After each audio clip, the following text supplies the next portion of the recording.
He's back! In a hard time, but listen, man, I'm back. Matchup with Ngannou. Down goes the Reeb. Francis Ngannou has arrived. As I said before, I'm back, and you're gonna see me around. Side leg kick is there for Biggie Boy. Oh! It's on. Rosen strike is out. Whoa. Ngannou Out bad! Imagine a collision of two giants. The biggest, baddest men on the planet locked in the cage for 25 minutes. The current heavyweight champion, the king that has knocked out almost everyone in his path to claim the heavyweight throne. The one and only predator, Francis Ngannou, against the best light heavyweight of all time, the titan of 205 for almost a decade, Jon Bones Jones. This fight has been teased for years, and now with Stipe Miocic versus Tai Tuivasa being in the works for the summer, it seems like Jones versus Ngannou would make sense for the fall after Francis recovers from his injury. Anyways, now that that's out of the way, without further ado, we here at Athletes Central are here to tell you everything you need to know about it in this Ultimate Fight Breakdown. Recent fights. Let's start off with the light heavyweight GOAT Jon Bones Jones. JBJ's last outing was controversial to say the least. His victory over Dominic Reyes was one of the most discussed things on social media. That decision seemed to tick a lot of people off. Reyes was outstriking the champion early on, landing the more effective shots in both the first and second rounds. The third was a bit more competitive because Jones mixed up a bit of wrestling, but many argue that the striking displayed by Reyes early in the round should have won him the third. Jones won rounds 4 and 5 clearly, but there was outrage when the scorecards were announced, as there was an even 49-46 for Jones. I mean, come on, Joe Solis, open your eyes once in a while. Prior to this bout, Jones had another, albeit less controversial decision win against Thiago Santos. The Brazilian's ACL tore early, but instead of giving up, Santos curried on and pushed Jones to his limits. The only rounds the judges could agree upon were rounds 1 for Santos and round 3 for Jones. Generally, the decisive round is considered to be the second. Most people thought Santos won 1 and 5 and Jones won 3 and 4.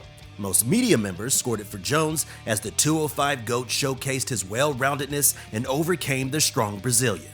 Just 4 months earlier, Jones faced Anthony Lionheart Smith in a fight that was a complete demolition of Lionheart. It was absolutely brutal. Jones dominated Smith bell to bell, out-wrestling and out-striking him. The fight was not without controversy either. Jones threw a knee on a downed Smith, which could cause disqualification, and the belt could go to Anthony Smith. But Lionheart, in true warrior spirit, chose not to take the easy way out when he knew he could continue. Eat your heart out, Aljamain Sterling.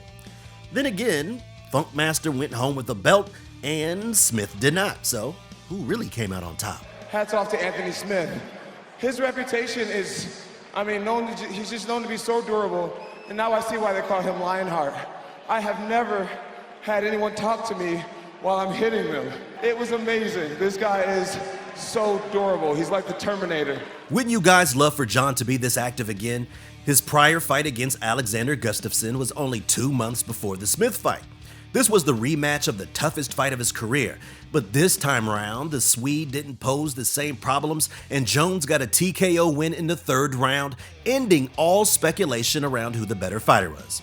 He also knocked Daniel Cormier out in 2017, but he was on steroids, so that head kick victory is pretty much obsolete.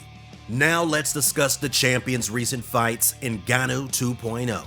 It's unclear when exactly this new version of Ngannou was born, because in his 4 first-round KO victories in a row, prior to his title shot against Stipe, Ngannou amassed a fight time of 2 minutes and 42 seconds across the 4 fights. That's an average of 40 seconds per fight, which is absolutely insane. But in that amount of time, he didn't really get a chance to show his improved skill set. As I said before, I'm back, and you're gonna see me around. Let's go back to his back-to-back losses against Stipe Miocic and Derek Lewis in 2018. He got out-wrestled by Stipe and outpointed by Lewis in a boring decision.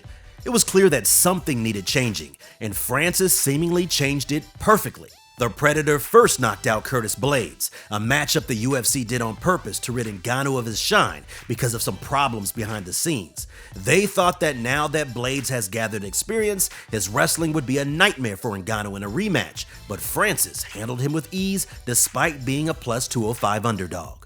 Next, the UFC gave him Cain Velasquez, another wrestler who was one of the best heavyweights in UFC history. Yet again, despite being an underdog, Ngannou blasted Cain immediately and got the finish in 26 seconds. Next, he faced Junior Dos Santos, who was coming off 3 victories, and knocked him out in 1 minute and 11 seconds. He couldn't get another fight for an entire year after that before finally being matched up against Jairzinho Rozenstruik, a fight that ended in a mere 20 seconds with Ngannou swinging wild punches and eventually catching Jairzinho.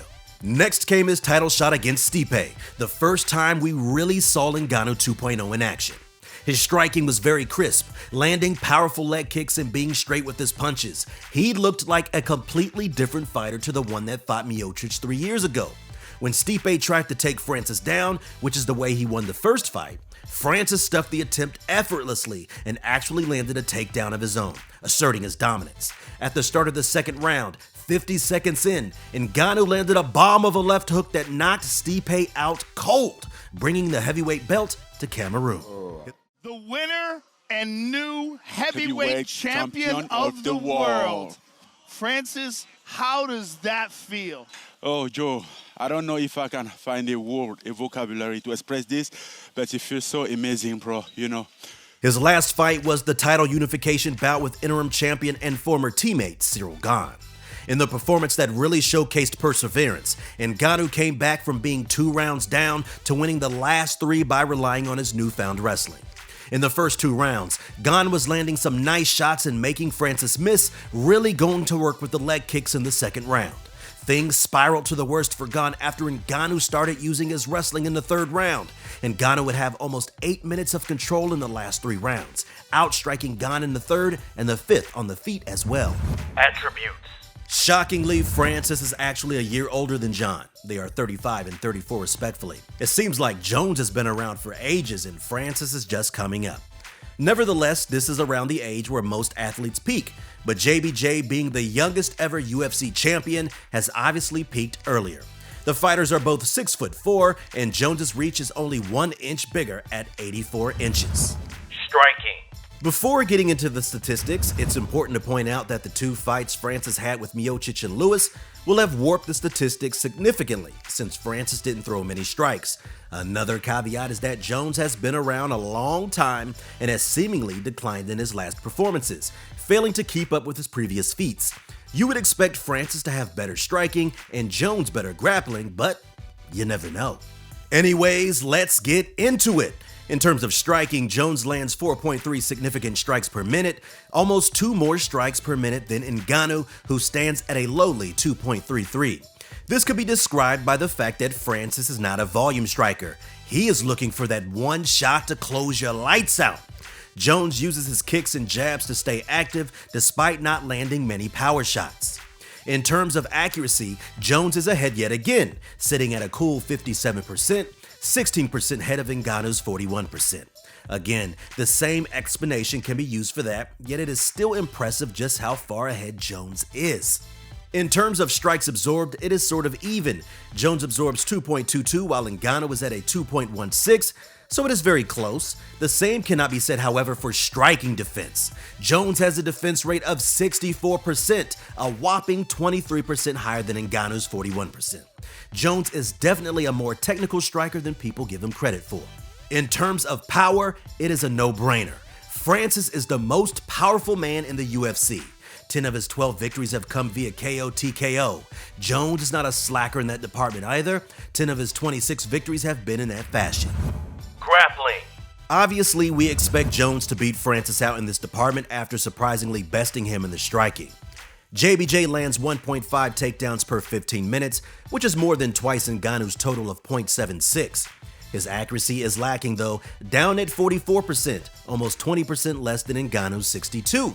Francis has only landed a handful of takedowns in his UFC career, while Jones has landed dozens, so it's understandable that Francis has a higher success rate from that small sample. In terms of takedown defense, the first Miocic fight really messed the statistic up for Ngannou. He defends 71% of takedowns, which still is not bad. Jones is up at a whopping 95% defense rate. Very few people want to go to the ground with him, but those who do don't have much success. JBJ has 0.4 submission attempts per 15 minutes. Francis is almost identical at 0.3. Jones has 6 subs in his 26 wins, and the guillotine choke is his go-to. Francis has 1 Cormier win in the UFC and 3 other submission wins outside the UFC. Prediction. This is one of the most unpredictable fight breakdowns that we have ever made on this channel. This is largely due to the inactivity of Jon Jones and the fact that we have never seen him fight at heavyweight. One very obvious scenario is the X Factor. The bombs Ngannou could land could knock out absolutely anyone on this planet. Jones, just like anyone facing Francis, should be very careful in the striking exchanges. Of course, this can happen in any fight, but an Ngannou fight increases the likelihood by 80%. Jones has some amazing grappling, but it is intriguing to see how it would translate to the heavyweight division, taking down a natural 265-pounder. Looking at Ngannou's last 2 performances, his grappling has improved by leaps and bounds. He could stuff Jones's takedowns theoretically, given the strength advantage he possesses. Jones might actually be faster than Francis, coming up from 205. His striking is crisp, and if he does not get caught by a bomb from Francis, he can actually outstrike the champion. His oblique kicks and teep kicks are phenomenal, and he can really work his jab effectively, maintaining his distance. Despite Francis's improvements in the grappling department, Jones is a master there, better than both Stipe and Gane. He has the experience to tie Francis up in situations that he hasn't been in previously. JBJ could absolutely overwhelm him. The one major question is whether Jones is going to continue his streak of lackluster performances like the Reyes and Santos ones, or if he rediscovers his peak performance. If he does not, Ngannou 2.0 has become a very scary man to face, and Jones will be in for a very long or very painful night at the office. The bookmakers favor Ngannou in this one, pitting him as a -220 favorite and JBJ as a +180 underdog. Thank you guys so much for watching today's video. Who would you guys put your money on? Drop your fight predictions in the comments below, and make sure to like and subscribe to never miss an Athlete Central video. Until next time.